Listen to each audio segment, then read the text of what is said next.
out of all the things you guys did, by the way, who was the marketing brain? Was it you? Are you the marketing guy? You're the marketing guy, right? I'm the marketing guy. So when I think about stories that you guys did, so you did flavors for Stephen Colbert, Jimmy Fallon, Snoop Dogg.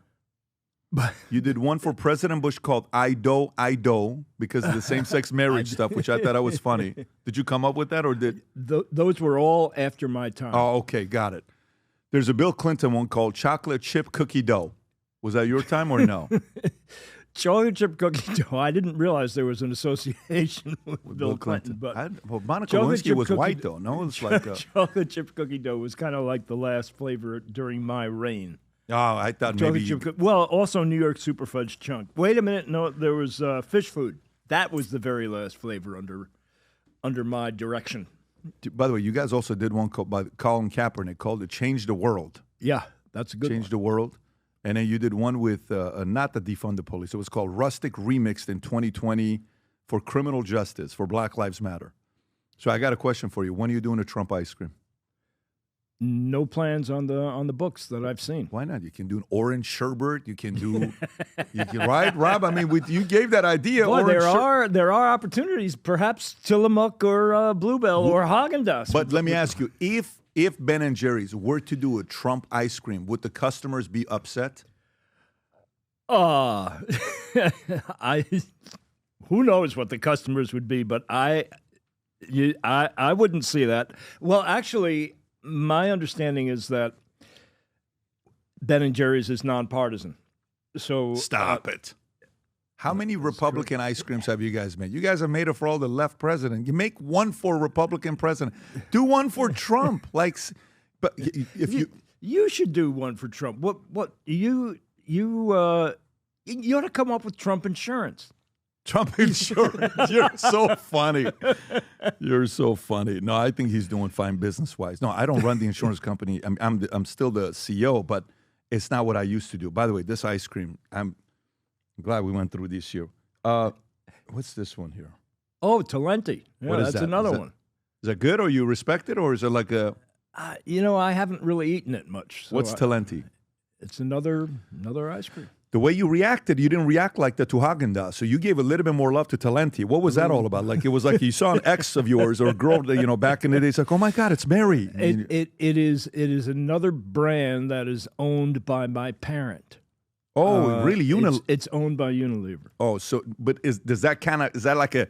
Oh, I mean, listen, they almost don't want you to have it. I guess maybe I reacted that way because it's a cousin. It's a brand that's owned by my parents, so I'm vaguely related to it. Dude, if I open it up and it pops, Brandon, can you open this up? Apparently, you're not supposed to eat it.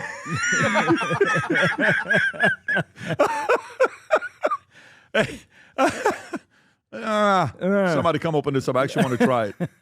Rob, can you grab this to someone in the back? Give it to Tony. Tony's the Brandon. Boy, if you pull, it's nice to have staff, man. You have 1,700 of them. Yeah, right. Let's see if he's going to get it. He's 28 years old.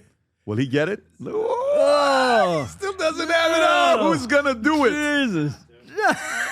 That's amazing. Good. Bring Tony in. Tony will do it. Tony's good with the girls, and he's going to find a way to use his hands. Where's Tony at? Seriously. Like I told you, I have no idea what direction this podcast is going to go. You've got he lifts weights. You've got a video of this. We got to send it to Tony. Give it to Tony. Talenti manufacturer. You did get it? All right. After a lot of trying. Send it to the guys who provided the packaging machine. Tell him. Like, do you almost not want me to get in there? It's like... And now you've got a delamination of your safety. I need a code. What's the password, seal? Right? This is too much for me. Here, Give me a break. Shove that in it. Yeah, that's what I'm going to do. All right, let's see what we got. So what is this supposed to be? Is this like a gelato? I don't really know. Looks really good. Let me see.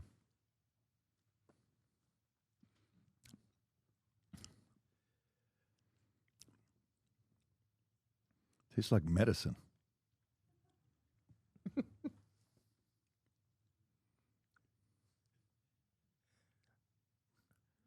The hell is this? Salted caramel truffle? This is a bad look. They're not gonna. They're gonna have to edit this video because.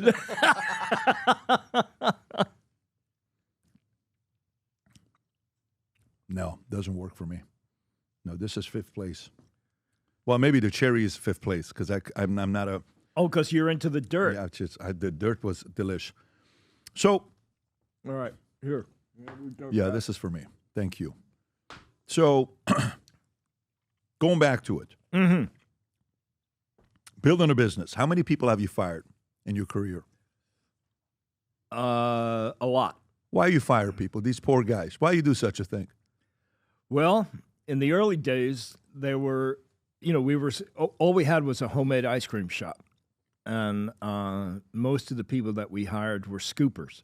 Mm-hmm. And some scoopers were like really personable people who would have a lot of conversations with the customers, Mm-hmm. but that would kind of slow down the line, and we couldn't satisfy our customers. We couldn't serve enough people, so we had to fire people who engaged in too much conversation with the customer. I mean, you want to be friendly with your customer, but you don't want to take it too far. Did you ever have lazy employees?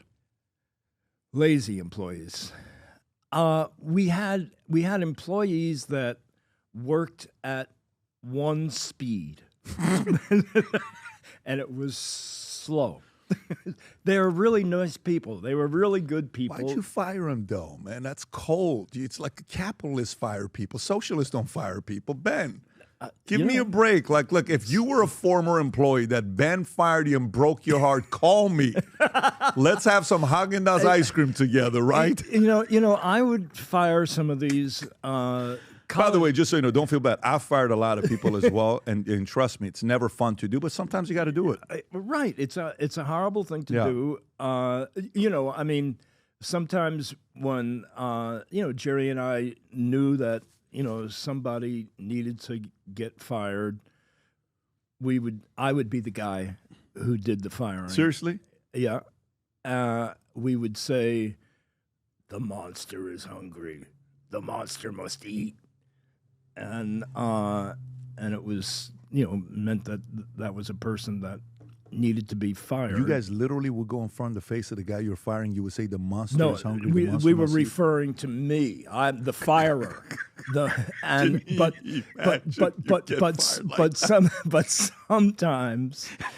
Sometimes it was college students, and it would be a woman, and you fired women, and she would start crying, and I would say, you're a college student. This is just, scooping ice cream. This is a bullshit little job that you're doing to get through college. This is not a big thing. This is not. But they're emotional.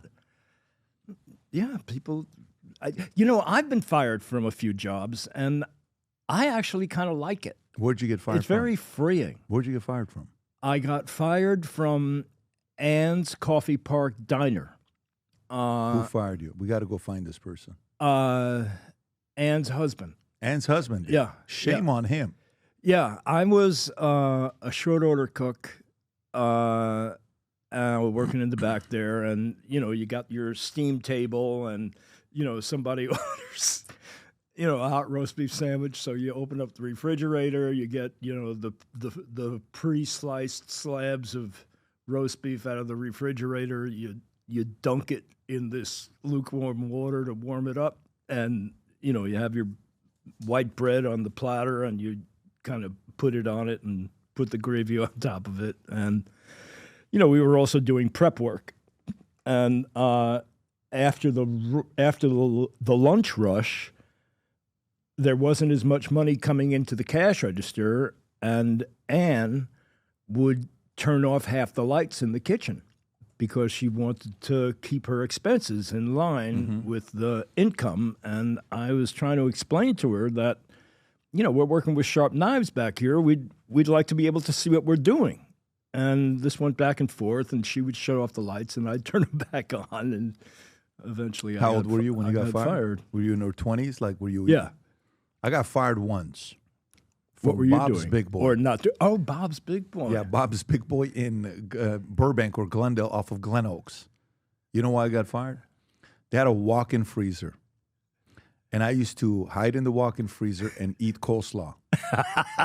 And I got caught one too many times. And the guy's like, look, man, you can't. I said, the coleslaw is so good. It was the best coleslaw. And finally, they're like, today's your last day. So I got fired from Bob's Big Boy eating coleslaw. Can't make that story up. That's, the people that worked there, they would remember me when that happened because they wouldn't even make me a waiter. They said, you talk too much. I was a busboy. Mm-hmm. I was the busboy the entire time. And I got along with the chefs, and the chefs would make me shrimp. And shrimp, when you're poor, it's rich man's food. When you eat shrimp when you're broke, making $4.75 an hour. My first job was $3.75 or $4.25. I don't know what Elaine paid me from Haagen-Dazs, but it was either $3.75 or $4.25. I got a chance to. Bill Clinton came to Glendale Galleria, and I got a chance to shake his hand at 14 years old. Met him later on, but as a 14-year-old, met Clinton, shook his hand. Nowadays, more than ever, the brand you wear reflects and represents who you are. So for us, if you wear a Future Looks Bright hat or a Valuetainment gear, you're telling the world, I'm optimistic. I'm excited about what's going to be happening, but you're a free thinker. You question things. You like debate. And by the way, last year, 120,000 people got a piece of Future Looks Bright gear with Valuetainment. We have so many new things. The cufflinks are here. New Future Looks Bright. This is my favorite, the green one. Just yesterday, somebody placed an order for 100 of these. If you watch the PBD podcast, you got a bunch to choose from. White ones, black ones. If you smoke cigars and you come to our cigar lounge, we have this high quality lighter cutter and a holder for the cigars. We got sweaters with the Valuetainment logo on it. We got mugs. We got a bunch of different things. But if you believe the future looks bright, if you follow our content and what we represent with Valuetainment, with PBD Podcast, go to VTmerch.com. And by the way, if you order right now, there's going to be a special VT gift inside just for you. So again, go to VTmerch.com, place your order, tell the world that you believe the future looks bright. If you enjoyed this video, you want to watch more videos like this, click here. And if you want to watch the entire podcast, click here.